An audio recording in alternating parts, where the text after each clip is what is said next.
Il faut dire que c'est deux opposants au pouvoir. Ah, tu vois. Alors, un opposant au pouvoir, c'est-à-dire pouvoir de femme l'oumlaï. Il faut alors ben état d'esprit bo xamé que ça ne doit pas être pareil à ce que li nga xamé moy li nga nekkoon quand tu étais à l'opposition. Lolu su fekké né que manam mengalé day am nak da fay jafé. Deug la. Alors, est-ce qu'ils seront les principaux perdants? Mais est-ce qu'ils vont perdre? C'est la grande question. Ah, vous continuez ni? Est-ce qu'ils vont perdre? Ah, voilà. Est-ce qu'ils vont perdre? Est-ce qu'ils vont perdre?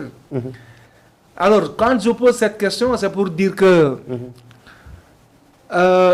qu'en est-il de leur électorat?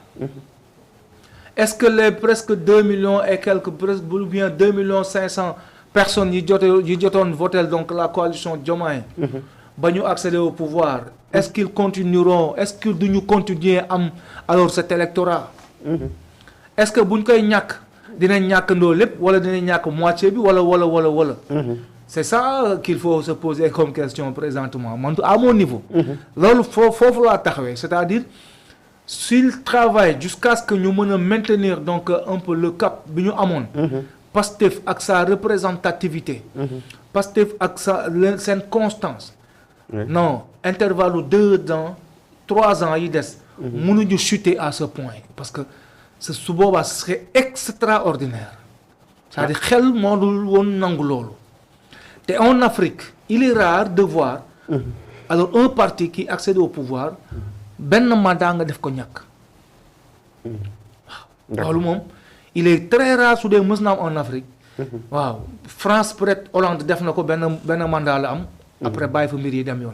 Waaw boobu exception la ndax dafa expliquer ne damaa diggoon peuple France bi ne leen damay réussir li nga xamante ne mooy chômage yu jeunes yi. Mu échoué loolu sérénité la wone mu sérieux ne damaa échoué kon damay dem. Il part loolu amul Afrique. moo tax ma ne la. waaw il est rare de le voir. su dee mës naa am. bu dee mës naa am nag gars yi nañ ma ko wax bu dee mësul am. ah man de Afrique moom mësuma ko fee gis. loolu moom buy am ci tubaab bi rek laa koy gis. moo tax ma wax la. Alors loolu yëpp c'est des paramètres à tenir en compte. Est-ce qu'il sera possible, encore une fois, avec 3 ans, il y a des mandats, c'est-à-dire 2 ans, là, parce que bien année, alors, comment dirais-je, ce sera en début d'année, hein, l'élection présidentielle de 2029. Début année 2029, là. Quand madame Diapol 2029, beaucoup de qui 2028, ça. Alors, ça fait une année préélectorale. Ce sera compliqué que nous montions. Ce sera la politique pur et dur, donc qui sera au rendez-vous chaque jour que Dieu fait. Parce que ils ont compris depuis Bignou Paré ak Yewwi Askan Wi. Ils sont en train de travailler leur base.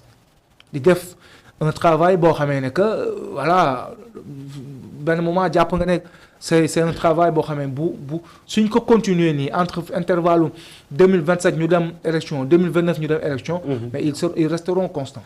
Loolu moom jàpp naa ko moom. waaw mais parce que le temps est trop court.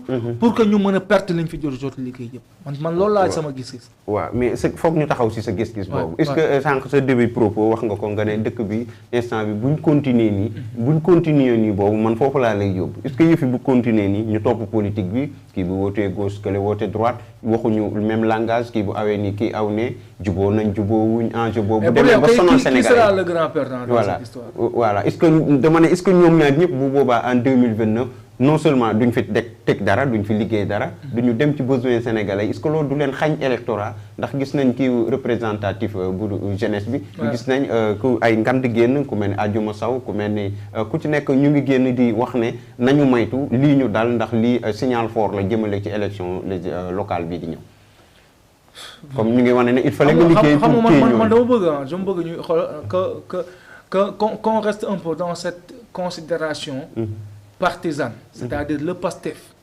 Moi, je ne vous parle pas de Diomaye, je parle de Pastef. Pastef. Ah, Diomaye fait partie de Pastef. Diomaye fait partie de Pastef, mais Diomaye, indirectement, a été déshérité par la majeure partie de ceux qui font partie des membres du Pastef.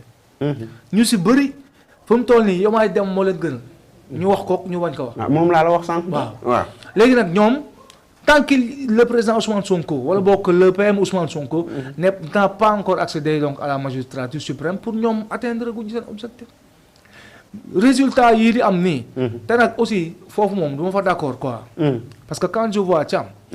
alors un responsable de Pastef qui vient te dire que non le premier ministre moom il va assumer son bilan moom il va assumer son bilan mais le premier ministre n'a pas de bilan à présenter. Vraiment. ñun on n'a pas élu le premier ministre. Vraiment. alors s'il y a un bilan ce sera pour le compte de Bassirou Diomaye Diakhar Faye. Tout à fait. mais pas pour le compte d'un premier ministre. c'est-à-dire moom dañ ko sant liggéey ne ma defal ma liggéey bii nii. soit day taxaw ne bëggatuma def wala boog defuma wala bu bàyyi ko fa dem. et bu koy def kii ko sant bu ñëwee ne que yow ku la sant da nga naan diwa ma ko sant. kii ko sant kañ moom la ñuy xool moom la ñuy wax moom wax ci. Vraiment. comprendre nga. Oui. mais wax bi mooy. c'est assez contradictoire de continuer à travailler dans le gouvernement. ou bien ci magistère u Bassirou Diomaye Faye. par ailleurs ngeen di koy xalab. et vous continuez à ce que ngeen di ut bilan. ba tey ci magistère am. Ok. c'est inédit. D'accord. kenn musul gis lii di xew Sénégal musoo ko xalaat fenn ci dëkki Afrique yi waxtuma la en Europe. un premier ministre boo bokkal lu ngeen di liggéey. bokk ngeen vous dites que vous partagez la République et les objectifs. vous dites que vous avez les mêmes objectifs vous partagez la République. en ce même moment vous dites encore donc yéen mënatuloo leen bokk gis-gis en matière de politique. ba pare le président bàyyi ko mu continuer di exercer alors la fonction du PM. ba léegi nii. c'est inédit. xam nga fi ñu toll nii Mbengue mbir mi c'est une question électorale d'abord avant bilan tamit doog a ñëw xam nga avant ñëw électoral nañ wax ci bilan bi ndax wax nga ko sa début propos foofu pertinent nga ndax foog nga def dara loolu tax mandat la. mandat bi juróomi at la. juróomi at yooyu bu jeexee foog nga présenter Sénégalais yi ne leen bilan baa ngi lii laa def ci wàllu électricité énergie bi lii laa ci def dundu nit ñi njàng mi lii laa ci def napp gi lii laa ci def ainsi de suite agriculture kërëb mais loolu bu amulee looy teg ci loxo Sénégalais yi bañ mën laa éliraat nga daal di defaat beneen 5 ans foofu la ñuy waxee. mais nekkul ne Ousmane Sonko Messi Ousmane Sonko Pastef moom la ñu gëm dëgg la loolu lépp dëgg la. voilà mais fokk nga defar dara. pour bilan. Macky Sall loo ko contre.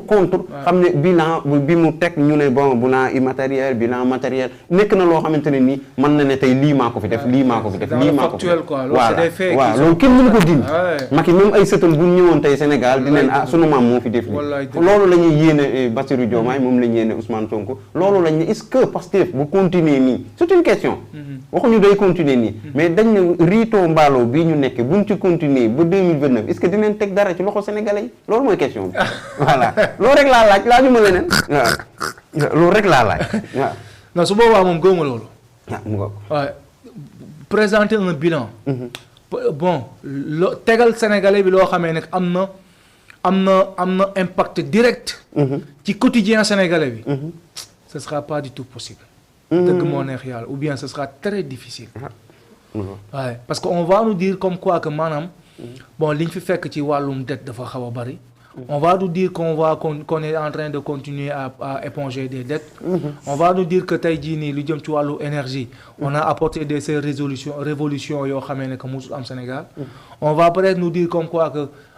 maanaam wàllu social bi bon social moom on n'ose pas en dire parce que pratiquement état du Sénégal pratiquement par rapport ak li mu fi fekkoon deful dara ci wàllu social wàllu éducation xam nga wàllu commerce et tout ce qui tourne autour industrie entre autres mais en fait qu'est-ce que l'État a réalisé wàllu agriculture on voit donc le ministre Mabouba Diagne xam nga pratiquement il a fait combien de fois le tour du Sénégal mais quels sont les résultats et après bi résultats yi amee qu'est-ce qui a été donc en fait lan mooy li après mujj gi sax ci yenn ci ay récoltes après coono la mujjee doon ci seen ay borom dans une certaine mesure il sera compliqué si ñu continuer nii ñu am un bilan bu plausible comparé à li fi Macky Sall bàyyi. dina jafe très difficile. dina jafe de yow mi seetaan bul ne ma rek Macky Sall 12 ans la fi def donte 12 ans la fi def gis nañ li nga xam ne moom lay réaliser ndax pour ñu falaat la. Sénégal dafa am révolution bi comparaison mënagul am. waaw mënagul am. on ne parle pas pour comparer. waaw li ñuy def mooy dañuy wax pour dire que si ça continue comme ça le conditionnel est dans cette phrase. Tout à fait. Si su fekkee ne nii la ñuy wóyalee alors dina jafe pour ñu mën a présenter un bilan plausible. Et il y en a qui nous disent ou bien qui nous rappellent que en fait Macky projet yu d'envergure yu mu jotoon réalisé yëpp c'est au début de son deuxième mandat la ko commencé woon def. D'accord. On peut être d'accord. D'accord. Mais wax bi mooy c'est-à-dire ñii dañoo ñëw fekk fi dara. Voilà. ñoom ñu war cee yokk dara. Ah, tu vois. fekk fi lu fi Macky Sall fekkul woon nag. Ah, vraiment. Il faut le dire fekk fi lu fi Macky. parce que Macky Sall fekkul woon réew mi nii infrastructure yi mu fi indi. infrastructure yi fi Macky def. non Macky fekk fi woon lii. fekk ko fi wax dëgg yàlla fekk ko fi. non je Abdoulaye vous Wade assure nag jàmbaar la. Abdoulaye Wade jàmbaar la. def na nag Dakar et tout ce qu'il faut autoroute yi andi ko nag ba jam ñaar mu taxaw. mais je vous assure. voilà. mais tey jii mais waxuma la sax Dakar waxuma la sax Thiès waxuma la. mais mon cher génnal man dem naa Fouta def naa foofu au moins quelques 4 à 5 jours. mu ngi noonu. def naa nekk di def tournée foofu pratiquement wër foofu yëpp quoi. commune yeeg village fu ne. mais oto yi li muy daw ci ay goudron lay daw. ah tu vois. mais je te dis. est-ce que meloon na gars dama leen ne mais yéen waxu leen dara yéen li ngeen am nii gars yi ñi nekk fële ëppale wuñu leen dara mais qu'est-ce que nous faut comprendre que ne benn waay ki ñuy guidé woon dafa ñoo wax comme quoi que man fi laa juddoo fi laa yoroo fi laa màggee enseignant laa. waaw musuma sax bëgg génn dem Dakar. mais je dis fii nii ñuy oto bi di daw nii. ku ma waxoon ne fii nii tali dina fi jaar. yàgg sa la 15 ans ci ginnaaw. ma ne la munul ne. parce que fii oto bi di daw nii ndox la woon c'est-à-dire période bii bu ñu fi daan toll. ñu ngi daan ku nekk ngi daan ñi dëkk ci périphérie yi nga xamee ne que maanaam fii lañ doon nekk di liggéey. heure bi ñu ngi waaj pour dem ci yeneen ci ay gox-goxal. parce que ndox la woon. ñu ñëw tracé fi tali. Macky a énormément fait pour le Sénégal et les Sénégalais. Vraiment. Peut-être nag c'est le bilan moral immatériel qui pose problème. Comprendre nga ak un peu. La justice qui a un peu discrédité un tout petit peu donc voilà le président Macky Sall. Mais en termes de résultats, de bilan, d'infrastructure, daf ko fi parce que bi ñu calculer yow journaliste nga monsieur Mbengue bi ñu calculer ci wàllu goudron defar tali rek Abdoulaye Wade moo nekkoon au devant mais bi Macky ñëwee dafa def par exemple 4 fois li Wade. c'est des milliers de kilomètres de goudron. voilà mu ngoog dafa def 4 fois li milliers de kilomètres de goudron la wax moom la Macky Sall def. mu ngi noonu il faut l'admettre. gis nga nag nit ki loo ko bañ nangul ko nag dëgg nga xamee ne que il a eu askan loolu yàlla sax ko bëgg. yàlla moo bëgg loolu nit ki lu mu mën da nga naan mën na lii. merci beaucoup ñun ànduma ak moom nag waaye mën na lii. on fait partie man personnellement je fais partie de ceux qui ont combattu pour que Macky Sall dem. parce que dafa am affaire yoo xam dama ko doon fekkee. man d'accorduma si woon. oui mais dama doon dindi sama casquette su taskatu xabaar teg fële. oui. ñëw taxaw nekk ci terrain bi comme ñëpp. alors donc. mu ngi noonu il faut gars ñu bàyyi mbiicoo mbaaloo comme ni ko waxee. parce que nag pour